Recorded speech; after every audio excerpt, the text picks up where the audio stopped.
Rock and Roll Geek Show 692. Still rocking after all these years. This is the story of my rock and roll butler.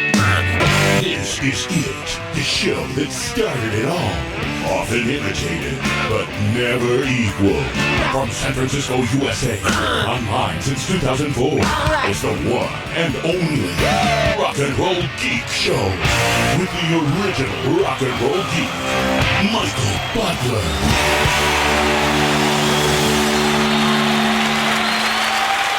Welcome to the Rock and Roll Geek Show. My name is Michael Butler. Thanks a lot for joining me. I really appreciate it. Today is Wednesday, April 20th, 2016, when I'm recording the show. This is a bonus episode, actually, and I have somebody in the studio with me, and his name is Mike LaPlante. How you doing, Michael LaPlante? Very good, Michael Butler. How you doing? Listen to Michael LaPlante's voice. He has got the greatest radio voice I've ever heard. If you're a listener of the Rock and Roll Geek Show, you know I live off of donations, and I have several different donation levels. If you donate $100, you can co-host the show with me, and I have another donation level called Home Invasion. If you donate $200 to the show, you can not only come on the show and co-host it with me, but I'll make you dinner and you can drink my beer. So Mike LaPlante, friend of the show and friend of mine, came all the way from California, or not from California, from Canada, Ontario. Where is it? Where are you from? Windsor, Ontario. Windsor, Ontario, Canada. I have no idea where that is, but it's Detroit, way high up. right across the river from Detroit. Yeah, it's past Detroit. It's on the Canadian side of Detroit. He drove all the way from Detroit, and boy, are his feet tired. I flew into San Francisco. He flew all the way from Detroit, from Ontario, and his arms are beat. Yes, very tired. Thanks for having. And he donated to the show, and I made him dinner, got him. I'm in the process of getting him drunk, and he's coming on the show.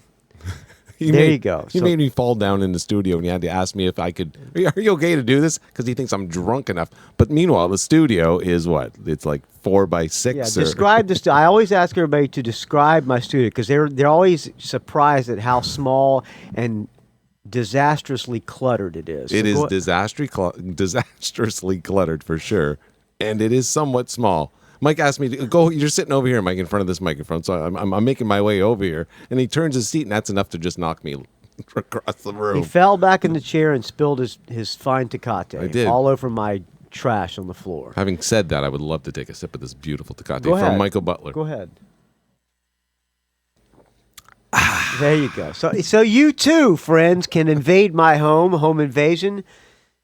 So what'd you think of dinner, Michael LaPlante? We had some, what's the name of that noodle? Italian Sunday. Well, it was rigatoni. Rigatoni, yeah. So we had some rigatoni with Italian gravy, and I'd love to know what kind of sausage that was. So it's meat. Basically, it's pulled beef. Is that what that is? I actually did a cooking with Butler on this dish. It is called Italian Sunday gravy.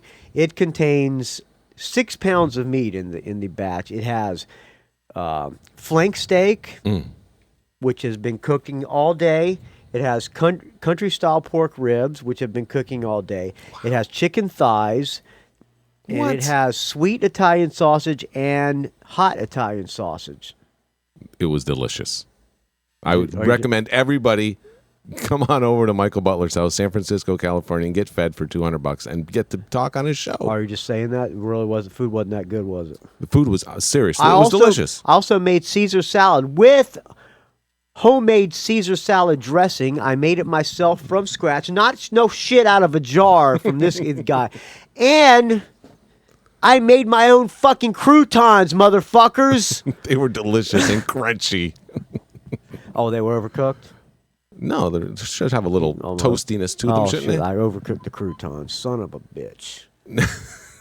All right. Well, Mike LaPlante was very generous donating to the show, and that's what you can have, friends. If you donate a home invasion, mere $200, come to my house.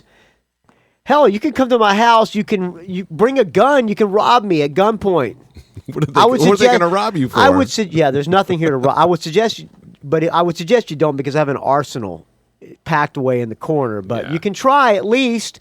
Make sure you eat my dinner first. Eat the free food and then rob me.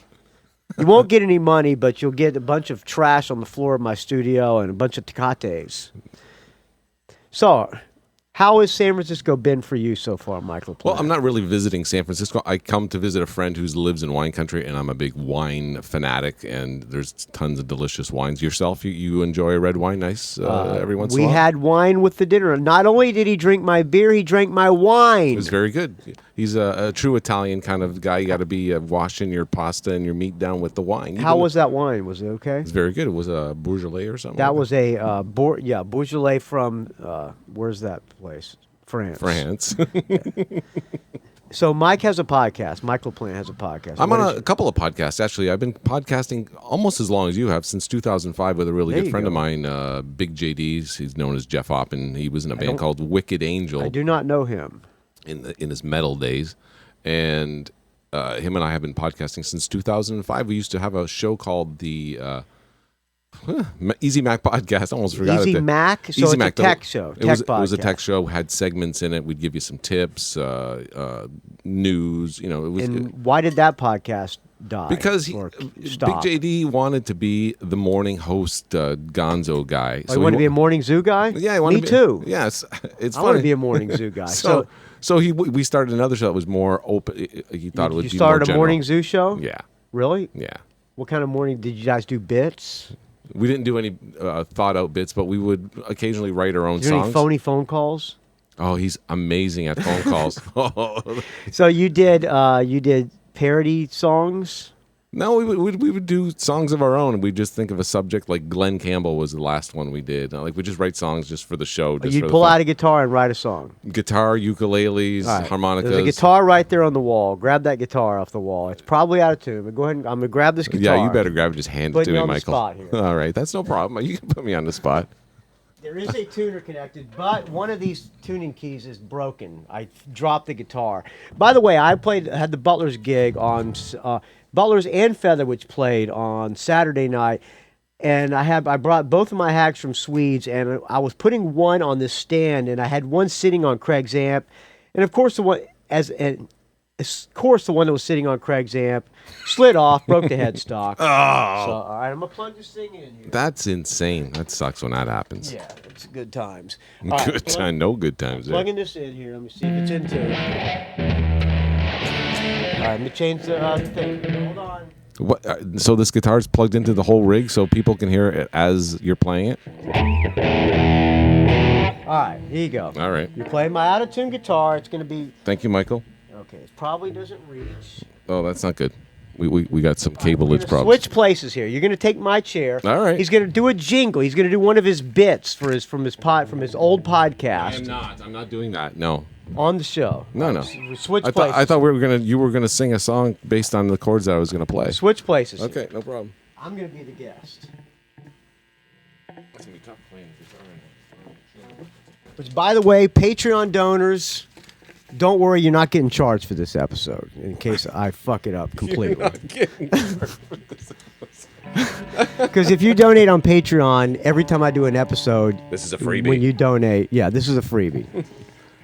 So I will call this one a free post. So don't worry, friends. So you're not losing anything except an hour or so out of your life. All right, Michael Plant's gonna do a bit for us. No bits. All right, dance, monkey boy, go.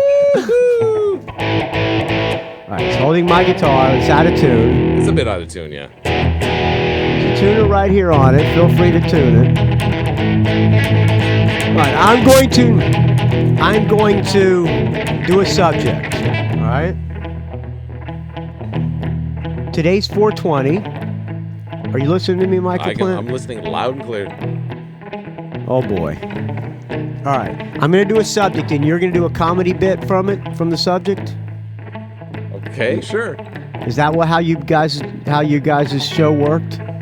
No, we wouldn't do bits. I told you we didn't do bits. You said did songs. Yeah, we just wrote songs based on a subject that we might have talked about in like maybe a previous show or something. All right. Well, the subject today, since it's 420, Yeah. the subject, you went to Hippie Hill today. I did go to Hippie watched- Hill today. It's insane. I suggest everybody stay away from that place at 420. It's where about 100,000 people were smoking pot, right? It was just crazy. And everything was there. Every single thing you can imagine was there. Dabs and weed and every edible you can imagine was Right. there for sale. And beers. So the subject is pot. Okay. All right. Go. Oh, boy.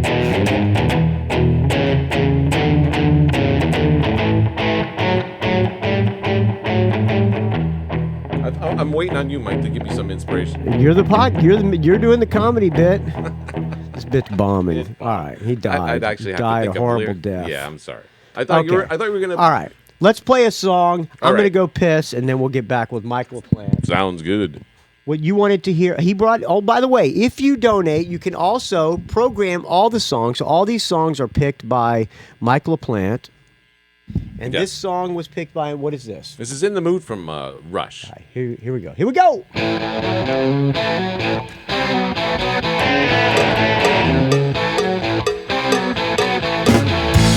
Oh, hey now, baby. Well, I like your smile. Won't you come and talk to me for a little while? Well, you're making me crazy. The way you roll them eyes. Won't you come and sit with me? I'll tell you all my lies. Hey, baby, it's 7:45. I feel I'm in the mood. Hey, baby, the hour is late. I feel I've got to move.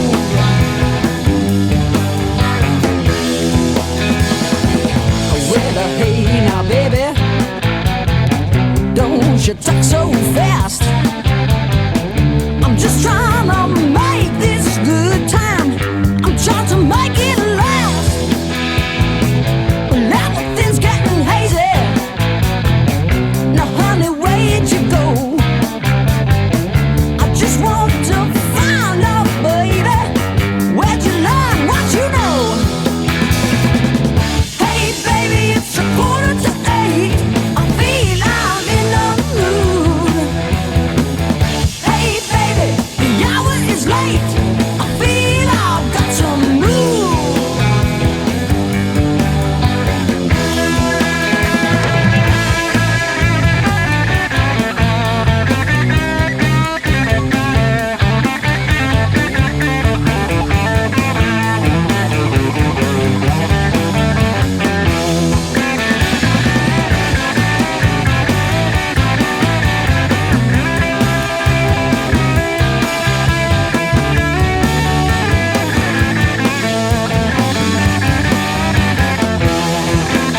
Hey, baby, it's 7:45.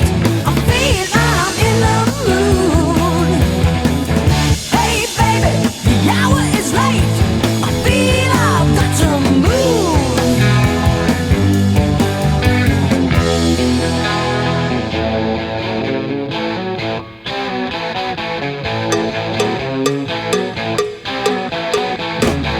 Well, hey now, baby, I said I like your style. You really got me, baby. Way down deep inside. Ooh, you drive me crazy. Baby, you're the one. I just wanna rock and roll you, woman, until the night is done. Hey, baby, it's 7:45. I feel I'm in the mood. Hey, baby, the hour is late. I feel I've got to move. Yes, I do.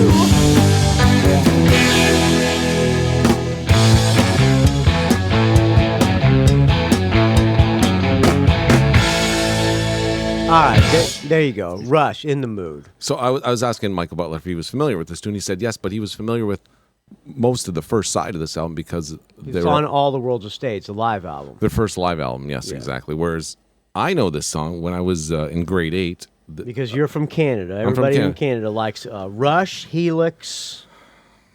Who else? Kim Mitchell, Guess Who? the Guess Who, Burton Cummings, Burton and the Cum- Guess Who. Randy Bachman as well was in there. Yeah, Helix, right? Were you a Helix fan?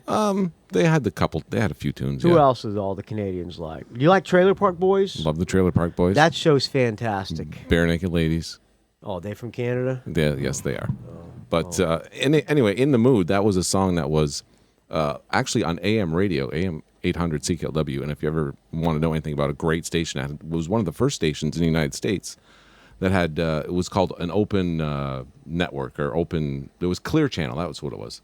So they had 50,000 watts. So at night, this station would go way down into Kentucky and Ohio. Yeah, it's like here. There's some at night. The stations will broadcast. AM stations will go all the way down to L.A. and maybe even Tijuana, all the way from San Francisco. So that's how it's one of the ways that Rush got their start. Did you see the Rush movie In the Light, or the one that where it was like a documentary? The documentary, yeah.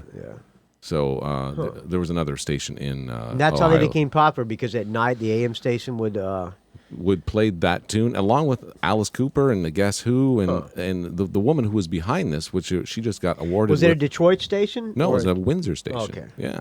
Which was basically on the other side of the river from Detroit. Right. It was a market. It was a radio market, Detroit Windsor market. And the woman that was behind that was Rosalie Trombley, who I don't know if you're familiar with. The Thin Lizzy did a cover of Bob Seger's tune Rosalie. That was her. Huh? That's her. Oh, And I she's did not know that. So Look there's at a- there. There's a little bit of rock and roll trivia for the rock and roll geek. Very nice. Rosalie's about the girl from the AM radio station. Right, and my who girl- break bands. That was back when DJs could actually break bands. Yes, exactly. That's back in the good old days, they would say. Yeah. And my girlfriend, who works at a hospital, Rosalie, was Who just... was in the studio with us. Jennifer's here with us right now.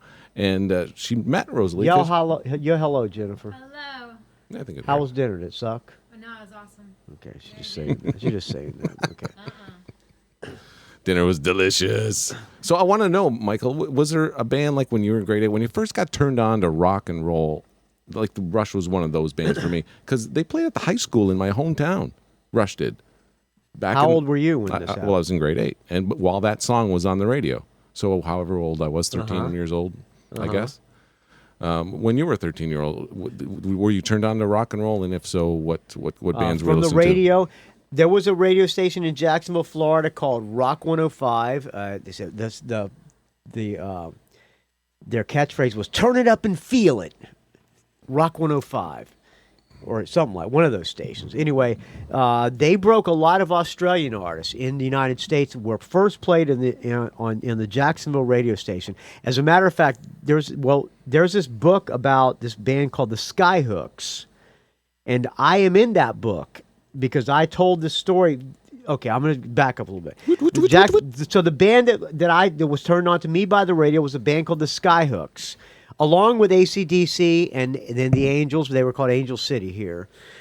This radio station played all these Australian bands. As a matter of fact, AC/DC first broke in Jacksonville, Florida, because this DJ named Bill Bartlett played all these Australian artists.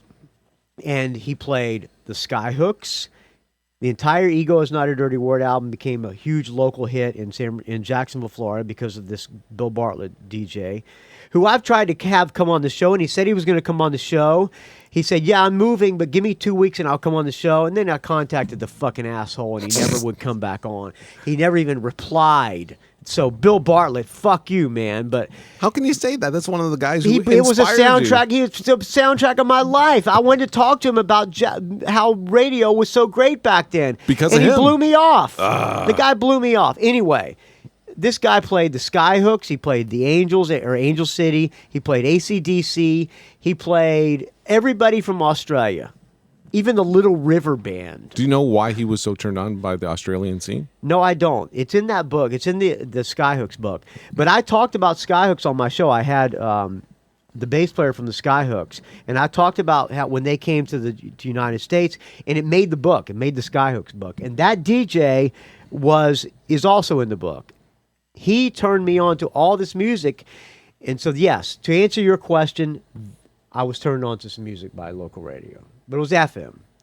Oh, I see. Well, yeah. As far as AM 800 goes, There were no rock in an AM when I was a kid. and typically there wasn't. But if you get a chance, there's a movie out there. This was 1976, by the way. What year was this for you? Early 70s, 72, 3 and 4. How old are you? I'm 53. Oh, you're almost my age. Yeah, I know we're very close. Because obviously I've been listening to your show for the last When 10 I was plus years. 13, let me see. When I was 13, that would have been 74 for me. 73, 74. Yeah. So that would have been Alice Cooper, Welcome to My Nightmare, something like that. So I started getting into rock radio when I was a little bit older, Okay. like ninth grade. But and there was good FM radio scene in Jacksonville when you were growing up? Yes, and I got Rock Scene magazine and all that, and I was that's where I really got turned on to music, by Rock Scene magazine and Cream and Circus. But the local radio station did play some stars. They played the Australian music, and yeah.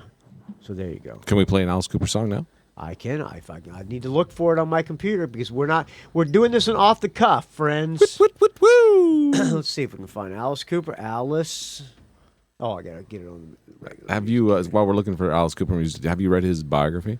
Which one? Me, Alice? The 12 Steps to a Rock and Roll No. Golf Addict. Oh, that guy. Golf Monster, you mean? No, It's called Golf Monster. No, the name I just said was the name of it. 12. This had to do with 12 steps and being a rock and roll golf addict. No, I have not heard that. I've not read that one. But he had a book in 73 or 74 called Me, Alice. Right. Have you read that one? Yes, I have. Fantastic book. Yeah. Fantastic Tons book. of good I read stories in that there. when I was in ninth grade. Oh, Changed really? my No, life. no, I yeah. read it way after that. He talked about your girlfriend's here. He talked about masturbating. She doesn't know with what a masturbation is. Don't worry about it. masturbating with a jelly donut in that book. All right, what Alice Cooper song do you want to hear? Something off Killers? I probably have that album. Probably. Just like I thought you'd probably have the first Rush album, but no. I don't have Killers. I have Killer. That's what I meant. That. I do the same thing. I get that title confused with the Iron Maiden album too. What song would you like to hear on Killer? Let's do Desperado. Great tune. Well, get your girlfriend over here. Jennifer? Is that? Yes, Jennifer, yes. I'm terrible. I will never remember names. So Jennifer, how did you meet Mike LaPlante? I've known him for a very long time. Just kind of hung out same places. Why, Michael Plant? I don't want to be a dick or anything. Michael Plant, not an ugly guy,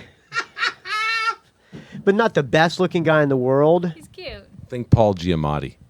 How did he get you? Which she's an extremely attractive girl. And how did Michael Plant manage to trick you into being with him? I'm a musician. Oh, is that how? I'm a groupie. Did you meet him because he was a musician? Yes, I'm a groupie. Really? Is that how you met him? No, he's a sweetheart. How'd you pick her up? How did I pick her up? She picked me up. Okay, all right. He's It's not a gonna long answer. story, Michael, and He's you're not getting gonna- into some he's not territory gonna- that. He doesn't want to talk. Yeah, All right, it's you a know, little he's private. He's going to want his money back. What? All right, here's Desperado. Here you go. Here's Desperado. Okay. Here's Desperado. There you go. Listen to that voice. Hey, okay. Stop it again.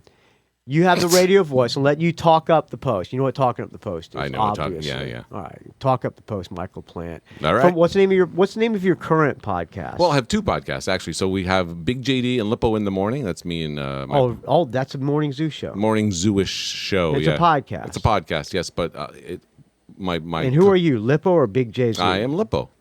Huh? On Twitter, I am at Lippo. What do you do? What's your character on the show? I am. You talk like this? Yes, I talk like this exactly. You have a girl in the background who laughs. No, we do not have a what's her name, Robin Givens or whatever. Robin Quivers. Quivers, yeah. Because there's a local station here called The Bone, but they have Lamont and Tonelli, and they got a girl who laughs on the show as well. It's Lamont Kelly and the girl who laughs behind everything. Okay. So you have BJ and Lippo. Is that what it is? Big JD and Lippo. Okay. Big JD and Lippo.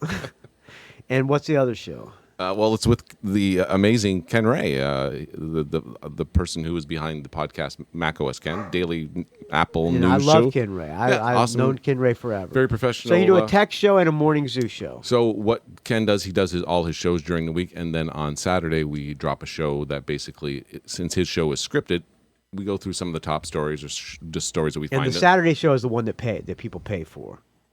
No one pays for this. No. Oh, because he had a you could Day 6. Yeah, the day 6. Yeah. So are you on the day 6? No, or- this is a totally separate Okay, thing. I okay. think he just enjoys doing it because, like I said, it's stuff that's just coming out of his head about stories, whereas opposed to I'm writing down And very what's specific. that show called? We call it iChart Radio. That's EYE Chart Radio, and you can find it at iChartRadio.com. iChart Radio and BJD. Big JD and Lippo Big JD in the morning. and Lippo in the morning. Okay.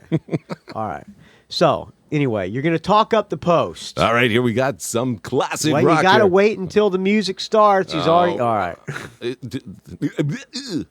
Hey, Jennifer? You ever heard this Rock and Roll Geek show? Does he ever listen to the show when you're around? I have. You think it's crappy, right? She thought you were sexier, is what she saw thinks it when I sucks. showed her your picture. Oh, I She thought he thinks it sucks. I thought he was a lot She taller. she was disappointed. Yeah, she saw me. She thought I was a lot taller. And then as we were walking down into the show, she goes, "At least he can cook." She was disappointed. There you go. All right, talk up the. I'm bummed out. Talk out the post. Here you go. All right, here we got some classic rock from Alice Cooper. It's from the Killers album. Is this how you talk on the podcast? No, I never talk like that. All right, Never.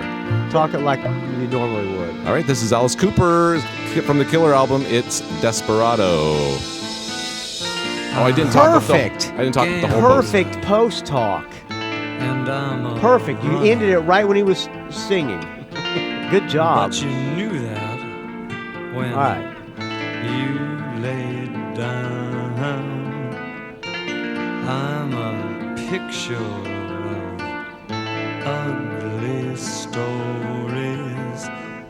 I'm a killer and I'm a clown. Step into the street by sundown. Step into your last goodbye. You're a target just by living. $20 will make you die. I wear lace and I wear black leather. My hands are lightning up on my gun. My shots are clean. My shots are final. My shots are deadly, and when it's done, you're as stiff as my smoking barrel. You're as dead as a desert night. You're a notch and I'm a legend. You're at peace and I must hide.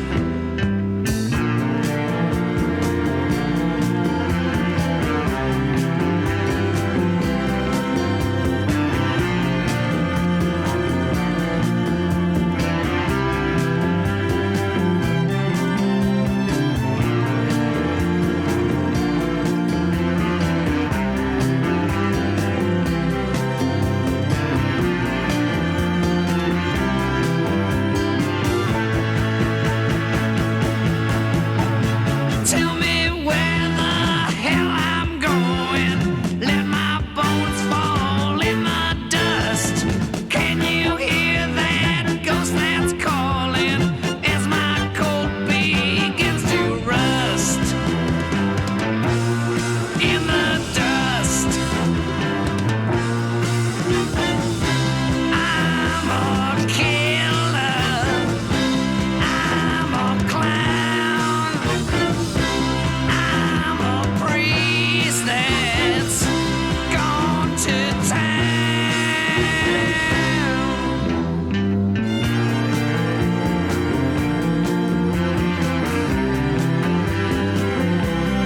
Be more demanding with Spotify Premium. You can play any song you like, anytime, on demand, any album or playlist.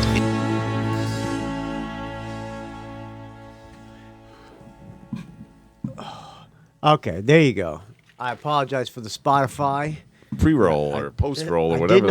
I didn't have that rush, so I had to use Spotify, and that's what happens when you don't pay for Spotify. All right, that was Alice Cooper, Desperado. So Great tune. what's your how were you exposed to Alice Cooper when you were a kid? Then the reason I'm asking all these questions is because obviously we have some common musical Well, ground. I was a huge Alice Cooper fan. I read Me Alice when I was when the book came out. I checked that book Me Alice out from the library. That was when he went solo. What can I remember? Was that? Yeah, That was 73 or something like 73 or 74. Yeah, something like that. Alice Cooper was all over the radio. Even Killer was 71, and Be My Lover was on the radio all the time. So the first album, not the first album, but Love It to Death, all that was on the radio. So I just was exposed to it from the rock radio in Jacksonville, Florida. Cool. And you could relate to that kind of music. Who can't? This is great songs. There's some people that can, and especially if your parents were telling you, "Don't you listen to that Alice Cooper?" No, my parents never said that. No, I know, they didn't care. Actually, my mom turned me on to rock. My mom and my aunt turned me on to rock music, so I kind of learned it all from them. My mom was a hippie woman. Rest her soul. Rest her soul. Awesome. Jennifer, do you like Alice Cooper and all that? Yeah. She doesn't like it. She's wondering what else. She's wondering what she's doing here. She ate her food. She wants to go back to the motel. What? I'm No. never coming back. Yeah. So growing up as a kid in high school, did you go to like a Catholic high school or was it a public high school? No, I went to public school. Sandalwood Junior, Senior High Schools. I went to junior high school there and senior high school there. So 6 years in the same school. Sandalwood. Was that? Would you? That's where I grew up. That's where I learned all music. Would you consider that a positive experience in your life? I hated high school. You hated it, right?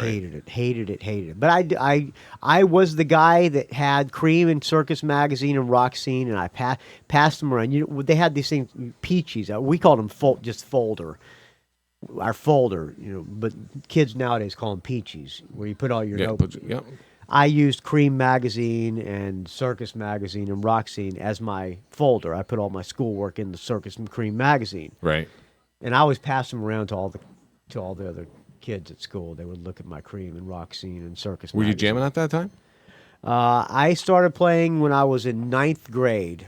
I started playing guitar, sucked, but I wanted to be in a band immediately, so I moved from guitar to bass. But I joined a band when I was in 9th grade, yes. So what was it about being in a band that you really wanted to? What was about that it was something you wanted to be a part of? I wanted to get girls. Really? Was that your? Well, I had the rock magazines, and I wanted to be a rock star, but I couldn't really get girls. So, being in a band was a way to help me do good with the ladies. Right. Even though it didn't really help when I was a kid, I never got girls until I was in 10th grade. Then I started doing okay. Then you realized that it was easy to get girls. Especially when I had long hair and said I played in a band. All you had to do was say you played in a band. You didn't really have to play in a band. That was pretty easy then, wasn't it? Just grow your hair long and say you're Then in a once band. I actually played in a band, the girls just started, no problem. No problemo, as they say. Well, that's good. I'm glad to hear that. Yeah, how about you? You play music. I started playing guitar when I was in high school, yeah, and it was probably the same thing. I liked the celebrity of it, and I love jamming. But I always practice in front of a mirror with a tennis racket or whatever, or with just a stick in my hand in front of my mirror. And my mom, I would have my door closed, and I'd have the stereo blasting Ted Nugent, Double Live Gonzo, and my mom would hear, because our house was like on a little raised off the ground, so because houses in Florida have to be raised off the ground because the ground is like swampy, Right.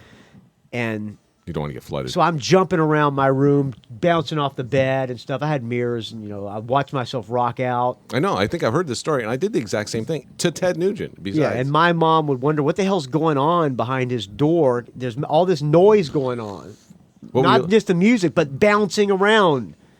Yeah. Boom, bang. So you're listening to Double Live Gonzo. Yeah, that's what I learned. Actually, learned my bass from Double Live Gonzo. That's how I learned to play bass. From listening to Double Live Gonzo, did you want to know what the studio versions of those songs sounded like? I had the studio versions too, but Double Live Gonzo is what I played along to because that album was one of the greatest live albums of all time. So anyway, yes, I forgot where I was going with this, but anyway, yeah, I used to bounce around, and that's how I learned to be good on stage. Because I don't consider myself a great bass player, but I do consider myself a pretty good performer on stage, with half decent stage presence. That's what you got to have. You got if you're going to be shooting. I a show learned to my the stage audience. presence by jumping around in my bedroom like all kids did, with a tennis racket or a stick in my hand, acting like I was Ted Nugent. That's awesome. That's a good Bouncer. I had a fake mic stand and everything, and I did the whole double live Gonzo album and Aerosmith live bootleg and every other album that I listened to, Sammy Hagar, all that. I was on stage playing. That's what I would do in my room. Yeah, I did the Total exact same geek. thing. Yeah, me too. Geek. I was totally into it as well. And then finally I started Geek. taking guitar lessons, and I actually had a guitar in my hand. Not that I knew how to play it anything like Ted Nugent Yeah, I never or took lessons. Jimmy Page or anybody like that.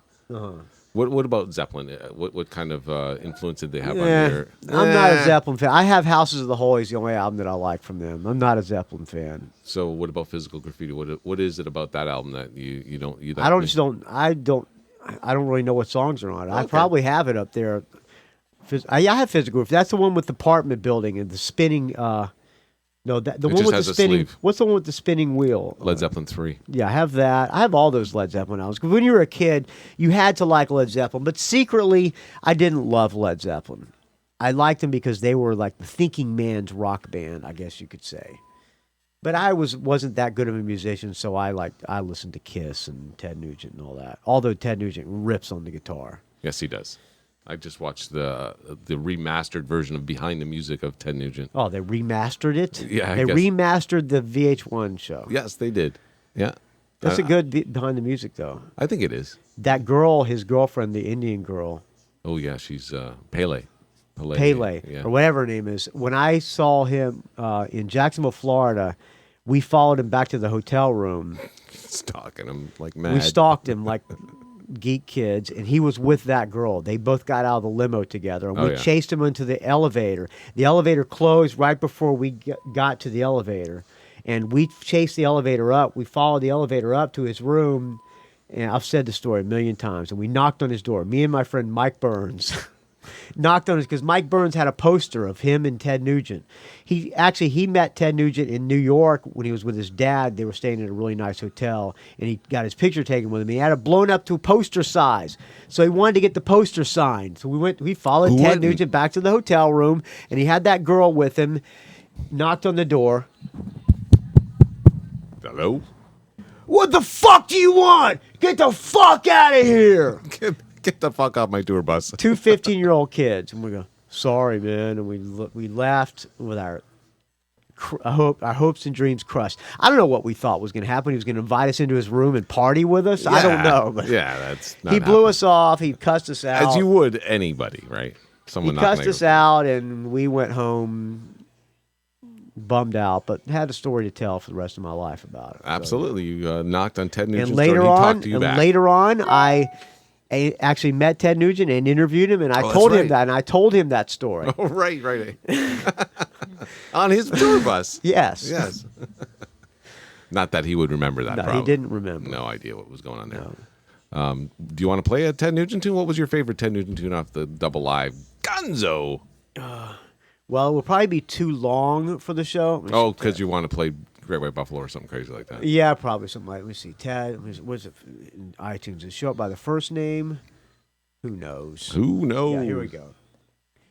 Let's see. What do I want to play by Ted? Well, it's your program in the show. You pick it. Queen of the Forest would be my pick. I can play Queen of the Forest, but why don't I have The first album. Why don't I have? Because my iTunes crashed, and I don't have the first Ted Nugent album. So that means we got to pull it back from Spotify. I probably have it on the other hard drive, but I'm just going to pull Spotify up here. Okay. All right. All right. Give me a second here. Spotify. See here the professionalism. We're no BJ and the Gooch, whatever the show is called. BJ and the Gooch. What's the show called? It's Big JD and Lippo in the morning. Yeah, we're no BJ and Lippo in the morning. BJ. Who doesn't like BJ in the morning? Yeah. Okay, Queen of the Forest. Yes, one of my favorite Ted Nugent It is songs. Wait a minute. Do I not have? Okay, here we go. This song, as everybody probably knows, was when WKRP in Cincinnati changed their format to rock, and Johnny Fever got the okay from their new program director to play rock music. And the program director who was? I don't remember what that guy's name was. Okay. Do you? No, I thought you would tell me.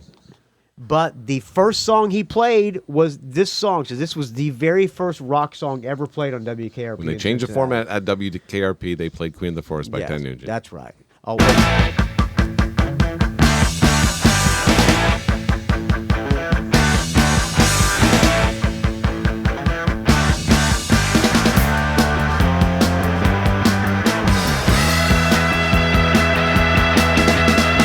Do you remember her name?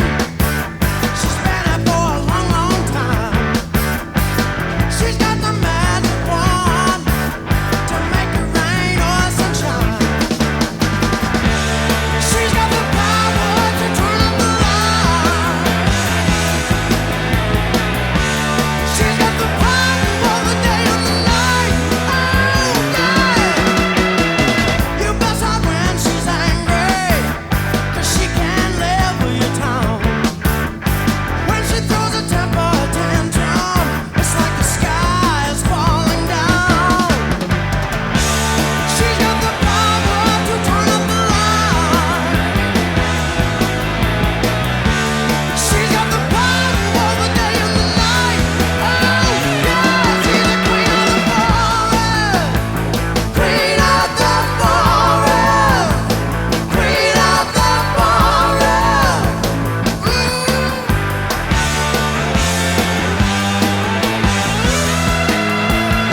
She's the queen of the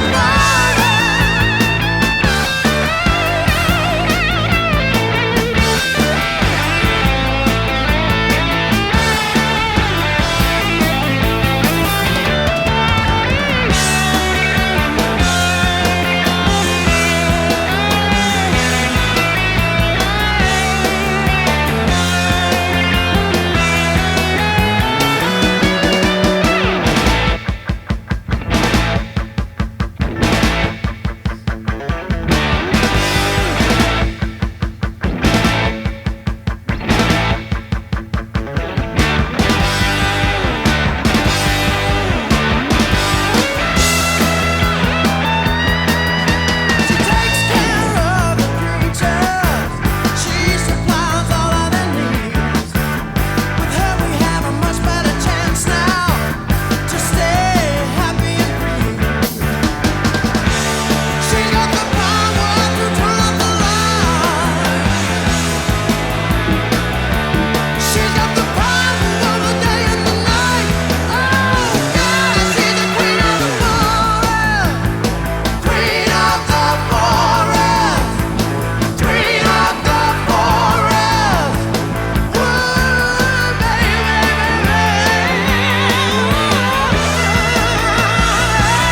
the queen of the forest. She's the queen of the forest. Queen of the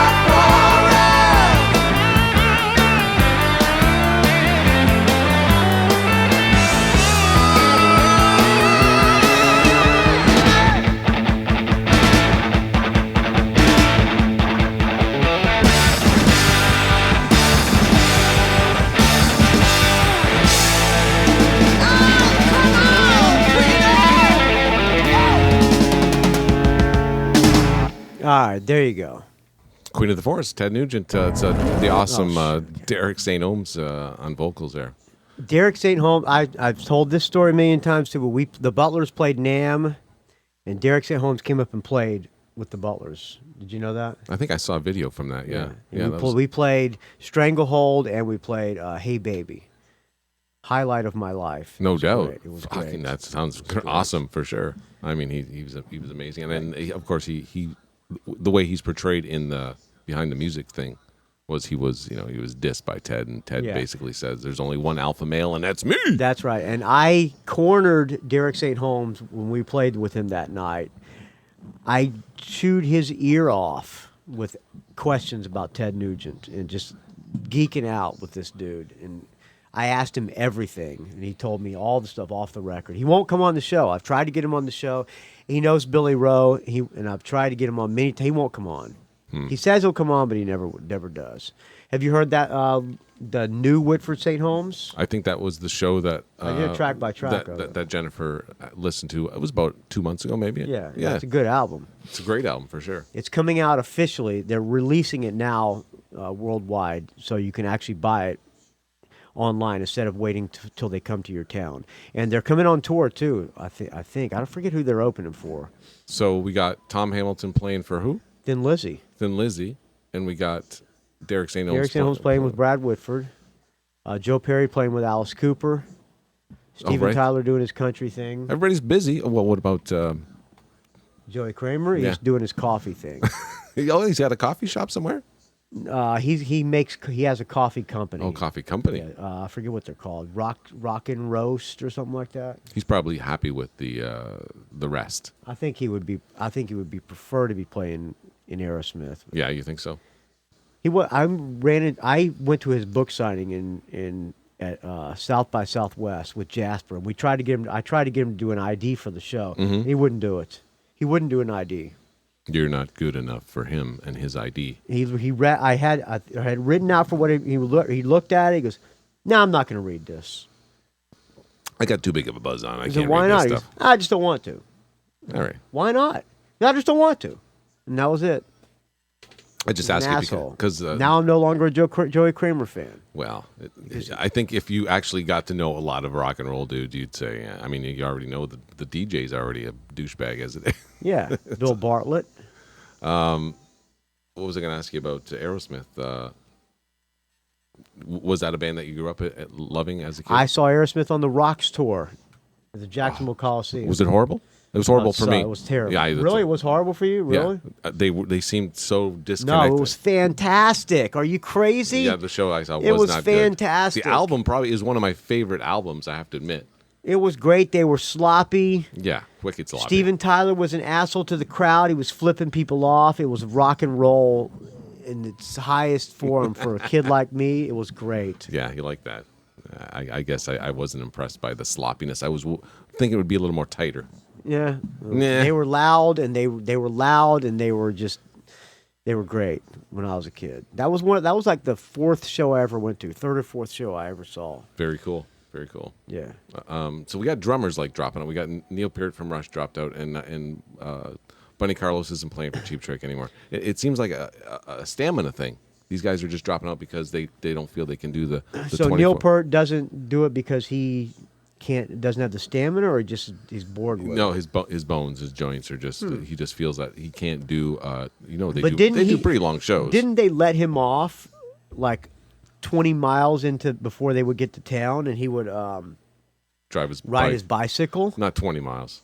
How many miles? The A mile? bicycle thing. Yeah, that might have been the bicycle thing. But in between most of their gigs, he would drive his motorcycle. A lot of their gigs. Oh, motorcycle, not bicycle. Not bicycle, no. Oh, okay. I mean, he wrote a book, Behind the Mask, which is about driving his his bicycle across Africa. But he also did another book. He can drive a bike across Africa, but he can't play drums for 2 hours. Well, that was when he was much younger, and he was very sad because he lost his whole family. Basically, his daughter and his wife died pretty quickly next to each other. Okay, I did not know that. Yeah, so he had issues, and I think he's got rid of most of his demons at this point. Rush, extremely beloved in California. Or not California, Canada. I'm sure they're deeply California, beloved Canada. in California, too. Yeah, probably. Maybe. So what do you think as far as the new album from Cheap Trick goes? Do you notice the drumming is more straight ahead rock and roll type modern drummer dude? You can tell Bunny's not there. You can tell Bunny's not there. It's not quite as It's a classy. decent album. It's a good album. I think they actually wrote like some the good album a lot. songs. It has a good sound. They're going for I love what they're trying to achieve, but it's not anywhere near my favorite Cheap Trick album. Okay, so now we got to know, what is Michael Butler's favorite Cheap I'll Trick take album? favorite is In Color. Not the Steve Albini version, but the original version. In Color is the best. It's my favorite. How does And that one and the Red Ant album or Special One. Those are my three favorite Cheap Trick albums. So how come there's two versions of the same album? Because supposedly, they had Steve Albini re-record it many years later. They thought it was too. The story goes they thought the original production on the original album was too light, and they wanted it to be more raw, like the first album. Oh, okay. But I grew up listening to In Color, the original version, and I Alright. loved it.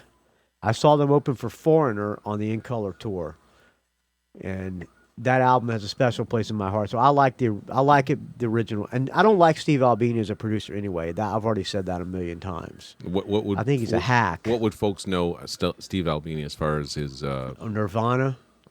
Oh, really? What album of Nirvana's did he produce? Did he do In Utero? Oh, maybe. Yeah, I don't Yeah. know. It wasn't what's his name? Butch. No, well, he did In Utero, I think.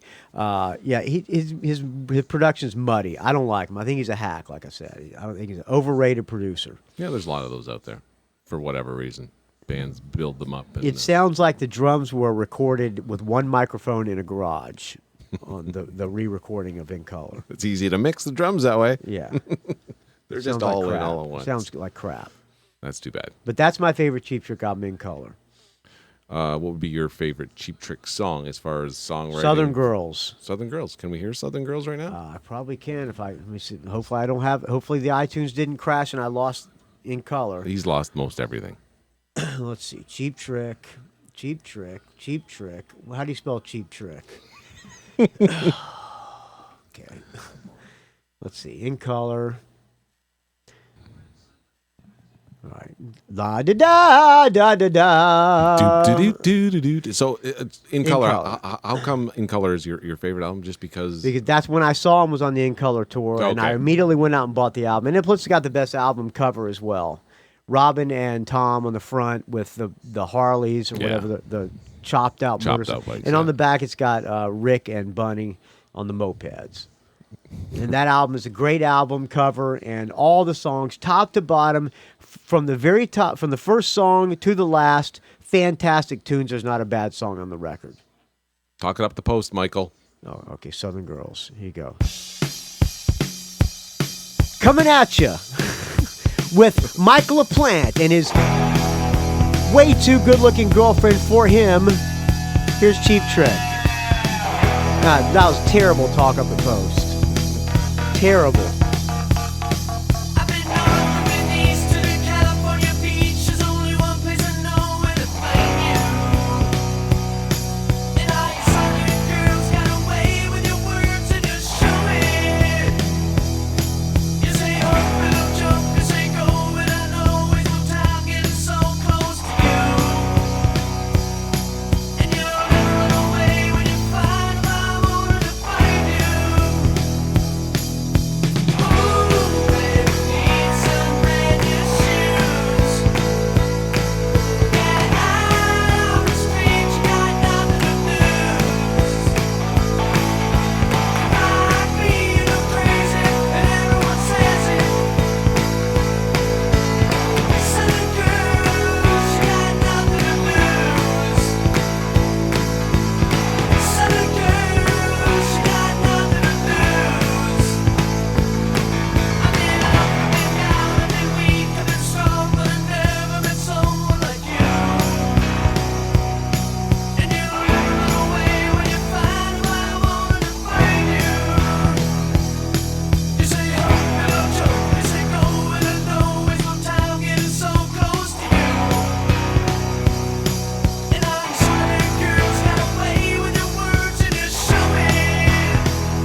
There you go. Cheap Trick Southern Girls. All right, Mike is back from the bathroom, and no, he did not wash his hands. It's all over the place. I don't even know if I flush a toilet. Does the toilet flush properly in there? I think it does. All right. I didn't hear any water running. Uh-oh. Yeah, I don't know what's going Broke on. my toilet. I bungered up his toilet with a leak from a Tecate. So what do you think? Would you recommend this home invasion to anybody else? I would highly You recommend feel it. ripped off? No, not at all. Ripped off? No, I feel like I derived a lot of pleasure from listening to you for all these years. You really listen to the Rock and Roll Geek Show? Yeah, I really. No, I just wanted to be on the show. That's all. Now, yeah, I listen to it. I'd have to say not religiously, but on a regular basis. What other podcasts do you listen to? I'm assuming you listen to probably a lot of podcasts.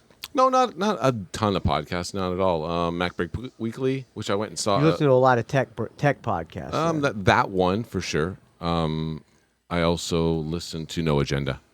You like Adam Curry and John C. Dvorak, I like yeah. that show too. Do you agree with all the things they talk about?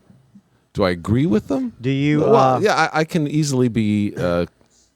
I believe the way they deconstruct everything on the show. Okay, well, good. I like that show too. I mean, I think sometimes they go for the entertainment shtick about it a lot of times, but they do a lot of research and they have a ton of clips to back up the stuff they talk about. Yeah, it's an entertaining show. I think so. And John Dvorak is a laugh riot. I love that guy. He's way underrated as far as a comedian goes. He used to be when I used to work at Mevio. I was director of programming, and he was on our production team. He was part of the production. Right. I remember he worked at the same company. Yes. So we had him do all kinds of crazy bits. Oh yeah, he used to be like dressed in like women's clothes or a bear or something. What We was had he? him doing all kinds of crazy shit. He was also the tech grouch, and we had him doing all kinds of crazy shit. It was good times. Yeah, if anybody doesn't know John C. Dvorak, he's been a tech journalist for decades. So you listen to No Agenda, you listen to Mac Break Weekly. What else? Rock and Roll Geek Show, some Brian Ibbett Coverville every once in a while. You do? Okay. Yeah. I sometimes listen to Dave Hamilton on the Geek Gab as well. Okay, another tech show. Another tech show. Any other music shows? No other music shows. You listen? You don't listen to any other music show. Do No, you listen just- to Evil Genius Chronicles? Nope. You ever listen to Mad at Dad?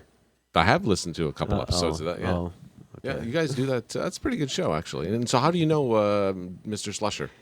Dave Slusher started podcasting around the same time I did, a little bit before me. And what was he doing then, as far as shows Evil go? Genius Chronicles. Same show he's doing now. And what's the format on that? He just talks. Just talks. Yeah, it's my inspiration. He was he. Whenever I said this before and I'll say it again. Whenever I feel like I'm starting to go down the wrong path with my show, as far as negativity goes, sometimes I will go down a negative path, and I will listen to Dave Slusher's show, and it will bring me back on track. That's good. Even though he doesn't play any music that I really like on his show, but he has a nice outlook on life. That's good. What kind of tunes does he play? College rock. Okay, so he's up with the latest college rock. No. College rock from like old days. Old college rock. Yeah. Like Now he's going to listen. He's going to be pissed off. like the Grateful Dead or something. No, it's I don't even some Southern college rock. I don't know. Dave Slusher. I apologize. I call him my podcast mentor. Yeah. So anyway, we do a show together. Yeah, Dad and Dad. It's decent that you guys have a good rapport together. Obviously, since he's your mentor, Exactly. you feed him, as it were. You think you and I have a good rapport together? I could do a show with you on a regular basis. All right. I think you're funny, and you have your personality, and I like that, and you keep that thing going through every show. It's kind of self-deprecating sometimes, and Exactly. yeah, it's But I'm honest. But I do know my rock, don't I? you know your Not rock, as yeah. much as you. No. I think everybody has their own little niche as far as their knowledge goes and stuff like that. You ever listen to Talking Metal? That sounds Classic familiar. metal show? No, Metal Moment? no, Japanese metalhead show? no. Do you listen to a lot of podcasts? Rock Michael Bo? and I don't listen to any music. I do not listen to music podcasts. I make it a point not to listen to music podcasts. So how do you consume most of your music I today in modern times? I find people send me, actually listeners send me music. Most of the music I find is turned on to me by people who listen to the show. And that's the stuff you find yourself going back to, like let's say the new Weezer album. Are you a fan of that? I like the new Weezer album actually. I just stumbled upon that. I actually got that illegally, and that's awesome. I get a lot. I do get turned on by some new music by downloading it illegally as well. But most of the new bands I get turned on to is turned on to me by listeners of the show. That's cool. And now friends of the show. Friends of the show. That's exactly. And when you're working, do you listen to music? No, I listen to podcasts. Unless I'm working with somebody else, then I don't listen to anything. But I usually listen to podcasts when I'm at work. Just talk podcasts, so. I listen to, let's see, today I listened to Hank Shaw's podcast. You know who that is? No, tell me. Hunter, angler, cook. Okay. He is a guy who lives up in Sacramento. He's written several cookbooks, one of which I have up there called Duck, Duck, Goose, and I have another one of his cookbooks called Hunt, Gather, Cook up there. He is a guy who hunts and forages for his own food and picks wild plants and cooks them. And his podcast is, the one I listened to today was about scouting. Either scouting for animals, hunting, or scouting for fish, or scouting for mushrooms in the woods. So I listened to that. That's awesome. Let's see. So you've always nerd shit. You've had a desire, I know, to like. I never knew you were a hunter. Or I'm not. I've never killed an animal in my life. But just recently, I try to be a hunter, but I'm a terrible hunter. Animals have nothing to fear when Michael Butler's in the woods. More self-deprecation. But I do want to go out and get my own food. That's good. Do you admire that with people like Ted Nugent? That Yes, he's out there, he kills it, and he Yes, eats it. although Ted Nugent does hunt. He's got a large piece of property, but he does hunt on high fence property. But he's got like 10,000 acres. So, yeah, I do admire that. I like people who go out and get their own food. And I would like to do that, too. That's why I want to move out into the mountains and get my own food. But I'm going to have to be near a grocery store because I'm not a good hunter. I'll starve to death if I try to hunt for all my own food. But I do have a garden. I do have some vegetables growing in the backyard. Not enough to supply myself food. Or his family. Exclusively. But, yeah, I'm interested in that stuff.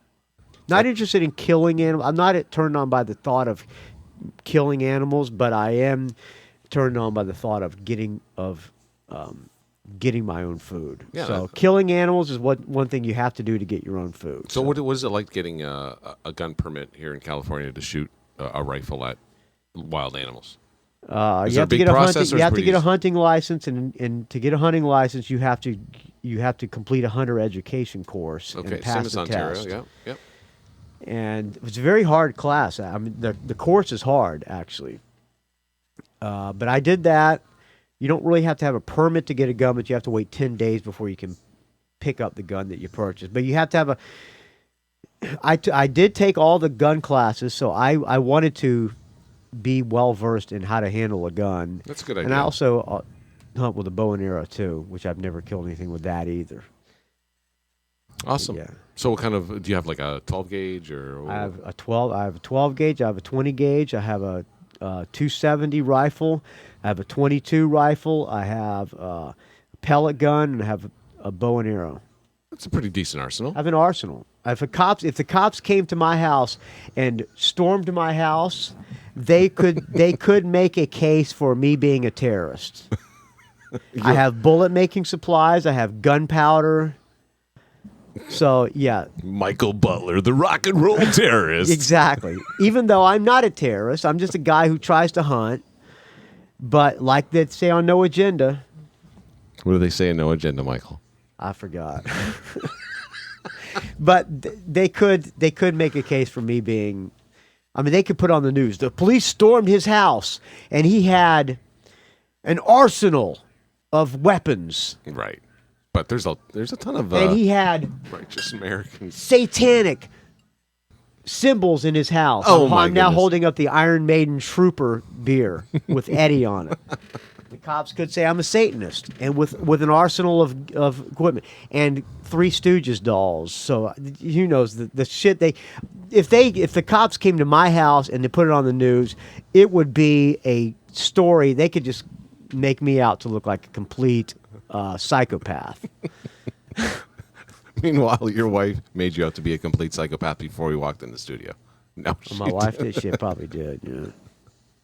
That she Michael, probably he's did. a psychopath. Probably did. Yeah. All right. You want to play some more music, or Sure. you want to It's take us out? You're programming the show. You tell me.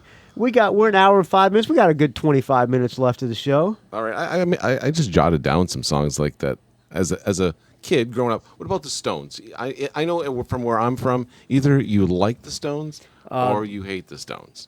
Well, I did the very first classic albums revisited I ever did on the show was of Some Girls. Awesome. And Some Girls, I assume, got a lot of I was in radio probably play. 11th grade when I was a kid. Right. And why don't I fucking have Some Girls on my computer? You got to be kidding me. Oh, that's All right, hold sacrilegious, on. buddy. I have it on here. I just got to find Rolling Stones. Of course you do. So were you a fan of the album or just the tunes that were on, like the Miss Yous and... The entire Some Girls album is fantastic. Yeah, you kidding I me? think When so. the whip comes down, And the actual song, Some Girls, I thought was very erotic. I love. That's my favorite song in the album, actually. Are you kidding me? I don't have any Rolling Stones on this fucking computer. No Rush, no Stones. And he calls himself the rock My and roll iTunes geek. crashed. I do have Some Girls up there on vinyl. I'm not going to pull I would it hope down. so. No. I'll pull it up on the Spotify. Yeah, Some Girls is my favorite Stones. Most people would probably say it's Exile, Main Street, all that stuff, but Some Girls I think is what. everybody comes from a different point. Well, in when the, I was the in Stones. when I was in high school, Some Girls was the album that came out, and that's what I bought. and it was their version of disco, which was huge at the time. That's actually on Black and Blue, right? What is? Miss You. No, Miss You's on Some Miss Girls. You on Some Girls? Yeah, for sure. Okay, I will take your word for it. It was You're the probably disco right. album, for sure. Okay, let me find. 'Cause I'm Mick on was a- Spotify. I don't know how to work Spotify, so. Yeah, you can do the search up there in the top left-hand corner. Yeah, right there. I think that works. Okay, Rolling Stones, Some Girls. Yep. I actually have the original album that got recalled because it had celebrities who did not give their permission. Yeah, that's a I story have in that itself. up there somewhere. All right, what you want to hear? Some Girls? That's my favorite tune. What's your favorite tune out there? That's my favorite. Well, actually, hold on a second. Yeah. My favorite is probably either Before They Make Me Run. Oh, or when let's the whip, let's do or when the whip comes down. let's do But a I Keith love tune. Some Girls though. I think we should do a Keith tune. That's what I had written down. Actually, you know what I had written down for a Keith tune was a little TNA. Which one is Go Take My Wife, Don't Come Back? That's when the whip comes down. Yeah. Yeah. Is that what you want to hear? No, no. You said the Keith tune on there, which was Before They Make Me Run. Before They Make Me All Run. right, all right, well, I'll play that. I like that one. I like every song in this album.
All right, there you go.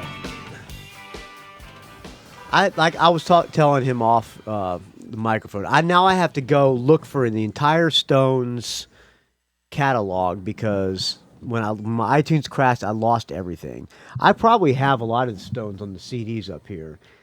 I have to either re-rip it. I'll just go on BitTorrent and look for the discography and just do it that way. It's easier. So, I've given so much money to the record companies. I think I'm entitled to download again. I've already paid for all the albums once. Shouldn't I be allowed to go on BitTorrent and download them again? obviously, you have the same argument that every downloader has about I've already spending paid money. for the damn things once. Right, on a certain format, whether it was vinyl or CDs. Now I got to pay for them again on MP3 Well, because my iTunes crashed. honestly, think the whole thing is So if moving. your iTunes crashed, according to the record labels, if your iTunes crashed, that's not our problem. You need to buy it again from us.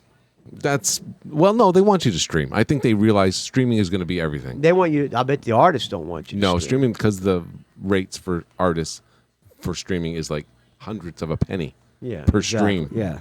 Screw the artists. See, the artists are getting screwed anyway, friends. The only person you're ripping off if you BitTorrent the stuff, only people you're ripping off are the labels. Meanwhile, it's because the labels are ripping off the artists. So there you go. There you go. Is that a good thing? No, I don't think. I'm going to say it again. If it's an artist that needs the money, like somebody like the Organ Beats or Bridget West or somebody like that, I will go on and buy their album. But I've already paid for the Rolling Stones Some Girls album at least twice. I know I had it on cassette, I have it on vinyl, and I also have it on CD. I'm not buying it again because my iTunes crashed. And I'm not going to rip it from CD. I'm just going to get on BitTorrent and download it again. I'm going to be a pirate and I'm flying my flag. I already paid for it 3 times. Exactly. Yeah, I agree 100%. I'm sure your argument is the same one that's been said a million times. And they stormed in his house. He had an arsenal of guns, and he was illegally downloading music, too. The rock and roll terrorist, Michael Butler. All right. It's Permanent Waves was the name of the album. Permanent Waves. That might have been the tour I saw him on, Permanent Waves, Rush. Yeah. That was probably it. Rush opened up for Rolling... What? No, excuse me. UFO opened up for Rush. It was Rush, UFO, and I believe Cheap Trick was the third band on the bill. So whatever tour that was. Yeah, I have no idea what that might have been. So how'd you get turned on to Cheap Trick? I saw Cheap Trick. I stumbled upon Cheap Trick. I went to see Foreigner at the Jacksonville Coliseum, and this band called Cheap Trick opened up, and they blew everybody away. People were just floored by this band, Cheap Trick. Next day, I went out and bought their new album called In Color. Oh, I see. And were you a big Foreigner fan? Yeah, I liked Foreigner. So they were all over the radio. It was their second album. Sure. I believe. And now, if you would go and look back at the first couple of Foreigner's a great band. They had great tunes. They had a million hits. Yeah, they were a good songwriting machine. And Lou Gramm, I think, is probably going to go down as one of the great voices of rock and roll myself. There are now no original members of Foreigner. No, I know. Nobody knows. Nobody cares. They just came to this casino in Windsor, and my buddy Big JD, who has another show that he does. It's video though based, and they interviewed Jeff Pilson, who's the new bass player, formerly of Rat. Was he of Rat? Was he in Rat or no? Dokken. Dokken. I think he might have played with Rat though. You probably at one point. Yeah, he plays bass in Foreigner. Foreigner songs are not easy to play. They're arrangements on the Foreigner tunes. You're a guitar player. Yep. You ever play Foreigner tunes? No, never played one Foreigner. The song. arrangements on the Foreigner songs are very weird. Intricate and just nothing repeats. You mean? It's just the way Mick Jones wrote the songs. They're very difficult to learn. In Featherwich in the catalog we haven't played any Foreigner in quite a while, but we played several. They're difficult to play. Butler's played "Feel Like the First Time," another difficult song to play. They sound easy, but they're not easy to play. Something about Mick Jones' songwriting. But Mick Jones is hardly in the band. Sometimes he plays with them, and sometimes he doesn't. Right. He didn't play at the casino gig. Foreigner was good. Lou Gramm was a good singer. Yeah, that was one of the bands that's kind of a face. Eddie Trunk always says this. They're kind of a faceless band, which served them good because now it doesn't matter who plays in the band. Kind of like Styx. So that was the next thing I was going to ask you. So you're a fan of Cheap Trick, great Illinois band. Were you myself? I love Styx. I was a big Styx fan. Crystal Ball and Pieces of Eight. Equinox. Oh, I Equinox, saw that him on one. the Pieces of Eight tour. UFO. It was Styx, UFO, and Ram Jam.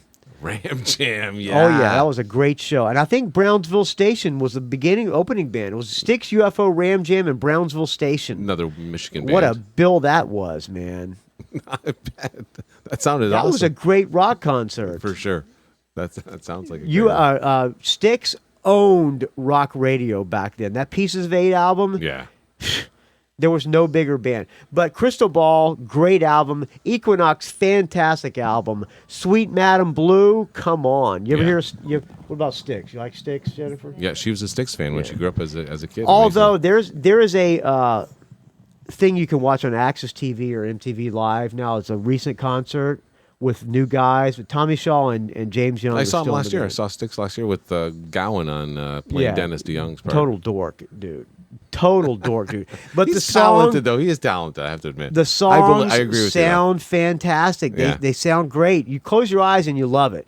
They look totally dorky on stage in the video, but it sounds great. It does sound great. Featherwitch plays Lady. Wow. And Renegade. Those are two totally different tunes. Dennis Ladies. Young was in one, he wasn't in the other. No, Dennis Dunn played. Oh, no, I'm thinking Tommy Shaw. I'm sorry. Tommy Shaw, yeah. Tommy Shaw sang Renegade, right? Yeah. Yeah. So there's the two original members of Styx is Tommy Shaw. Tommy Shaw and James Young. Well, even though Tommy Shaw's not an original member. That's true, too, yeah. I mean, as far as the He hits came go. in on Crystal Ball. Yeah. I love those Styx songs, man. They're just great tunes. I agree 100%. Dennis DeYoung, total douchebag. Pretty much. Tommy Shaw, kind of a douchebag. James Young, total dork. Did you like Damn Yankees? Fuck no, I hated Damn Yankees. Hated them. Okay, so what was your gripe? It was just too Just the corporate songs were rock. stupid. Yeah. Not corporate. I had no problem with corporate rock. Just the songs were cheesy. Let me take you high. Yeah, no. Well, that's but the Styx ballad. had great tunes, man. Miss America. Oh, yeah. Favorite Styx tune right there. My favorite Styx tune is Sweet Madam Blue. What about you, Jennifer? What's your favorite Styx tune? A Styx fan? No, I can't even. No, we just put her on the spot. Damn. Yeah, Miss Come America. Sail Away, probably. I know that, but yeah, they weren't my favorite. They were around when I was growing up. Okay. Not a fave. Lady's a good one. When Featherwitch plays Lady, everybody loves that one. Lady. So you got someone playing keys in Feather? No, I didn't think we so. We don't do keyboard. We had a keyboard player at one time, but now we play all the songs without keyboards. So someone's just doubling the parts on guitar. Yeah, he just plays. We just interpret it our own way. Sure. But I love vocally, it interpretations. sounds great. We do the 3-part harmonies. I do the Lady of the Morning. I do all that stuff. You know, it sounds really good in this studio, but when you're listening, Love shines in your eyes. It sounds better on stage because you got two hot chicks. it sounds really bad in your earbuds, though. yeah. I'm sorry. The best part is when you're doing a track by track, or no, I'm sorry, when someone's doing a review. Yeah. Now one guy calls it, "Don't sing, you're a crappy singer." Dan from Atlanta, or whatever the So fuck that Michael guy's Butler name is. makes a point to say, and they played this song, and they played this song, and you would sing at least a couple bars of each one. Exactly.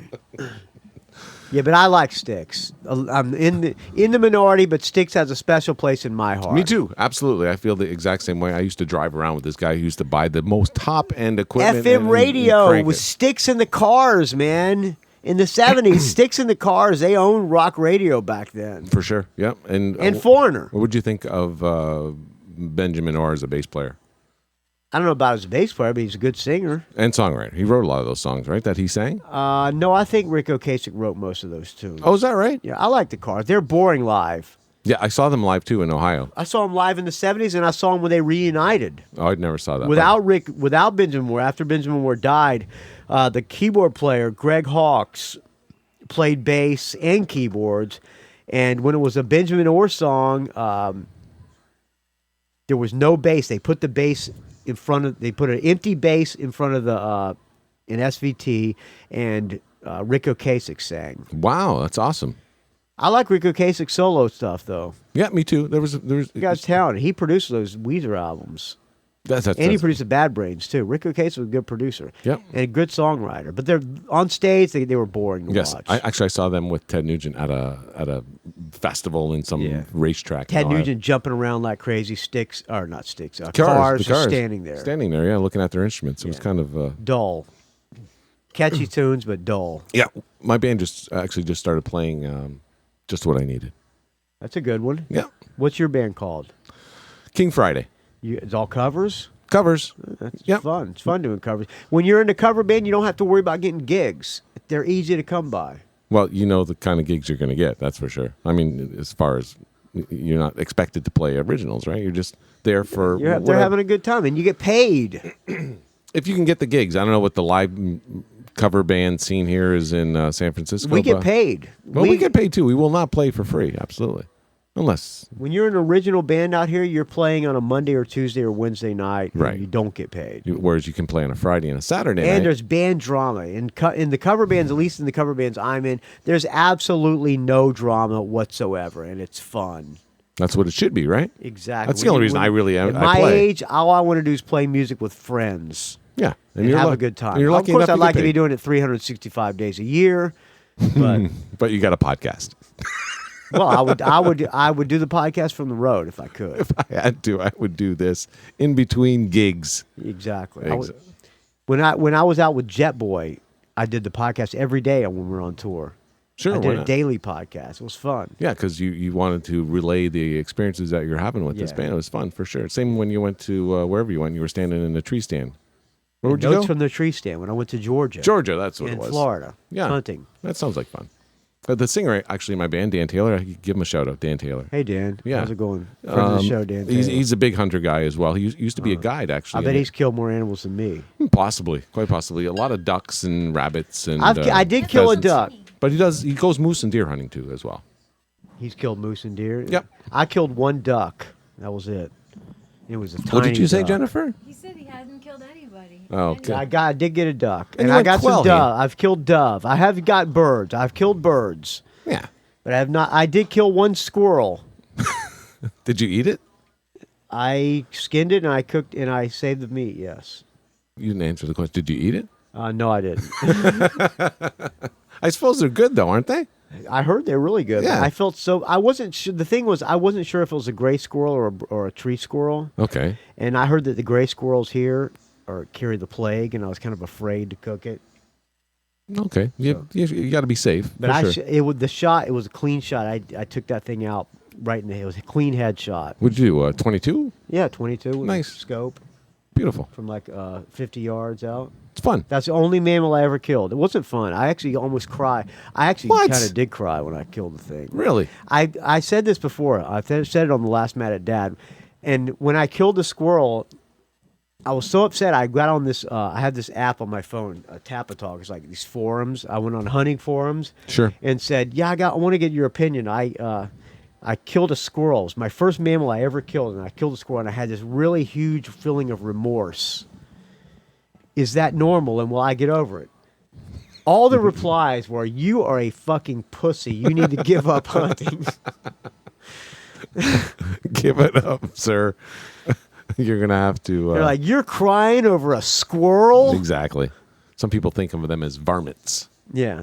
Why don't you cry when you kill a rat, too, you pussy? Exactly. So, I think especially if you move up north. And I guess it's kind of like when you murder your first person. You probably get a little bit sad when you kill your first person. just for the first half hour, I think. Yeah. So, all right. All right. We have let's do one more song. All right. Get out of here. What do you think? So, before we do that, give the plugs again. How can we reach you, Mike LaPlante? I'm on Twitter, which I'm at Lippo, Lippo. Also, you can email me at feedback at iChartRadio. That's EYEChartRadio.com.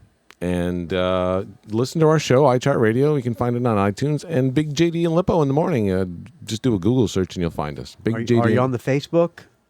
We have a Facebook page for the Big JD and Lippo in the morning podcast. But Yes. you're not on the Facebook. Oh, I'm on Facebook. Yeah, you can find me on Facebook. I'm Mike LaPlante on Facebook. punching the name. And It's Mike LaPlante or Mike LaPlante? Because I was calling you Mike LaPlante. Plant. It's Plante. What is the origins of that name? There was a family that used to take care of a huge. I mean, what country? France. France, okay. LaPlante way. LaPlante. No, it's LaPlante. LaPlante. Now you're talking like an English guy. LaPlante. All right.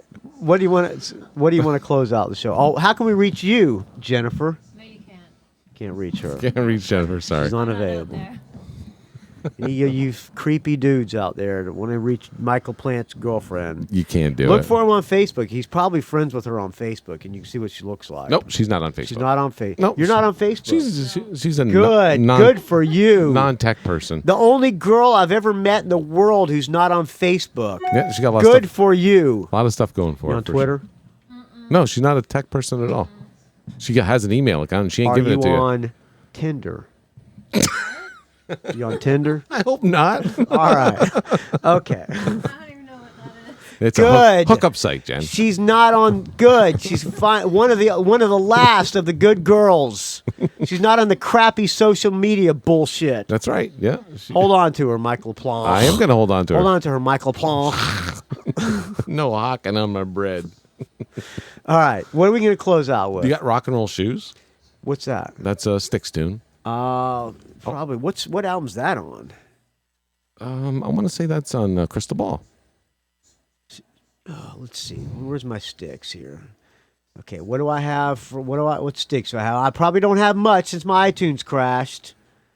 Holy shit! I only have Equinox. I know I own Crystal Ball somewhere. But all I have is Equinox on here. Okay, we can play something from that. That's fine. Well, Sweet Mountain Blue's too long. That's too long. Let's do either Lorelei or Midnight Ride. All right, let's play Midnight Ride. All right, you can find me on the Facebook. Well, first of all, you can find me at rockandrollgeek.com. Send me an email, rockandrollgeek@gmail.com, area code 706-621-ROCK. That's area code 706 621-7625. I'm trying to think of what transpose the letters. 706-621-ROCK. Just punch that in your phone.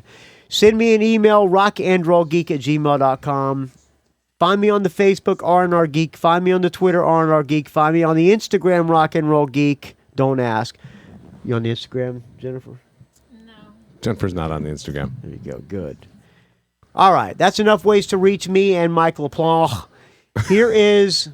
Before we do it, I want to say thank you very much, Michael Butler, for letting me be on your show. And thanks a lot for your dinner and your lovely wife. Thank you so much for the donation. I really appreciate it, friend. You are helping pay for my plane ticket to Florida. All right, awesome. Glad. Whatever I can do. And I I highly it. suggest anybody else who's in the San Francisco area, and if you're a fan of Michael Butler, come on to his house. He'll cook you an awesome dinner and let you be part of the show. Yes.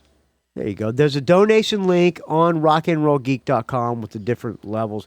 And all the people who donated, I didn't say your names on this episode, but you know who you are. I take a sip of this fine Tecate to everyone who donates. Without your donations, this show will die a horrible, putrid, stench-filled, rotten death.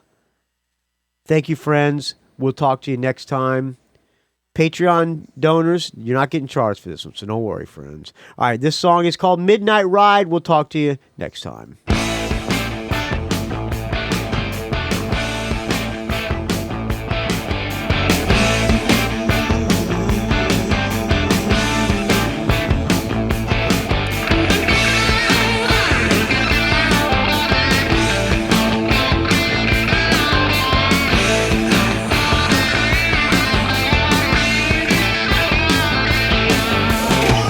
What you singing, you are dreaming again. Do you set me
It's a rock and roll geek train wreck.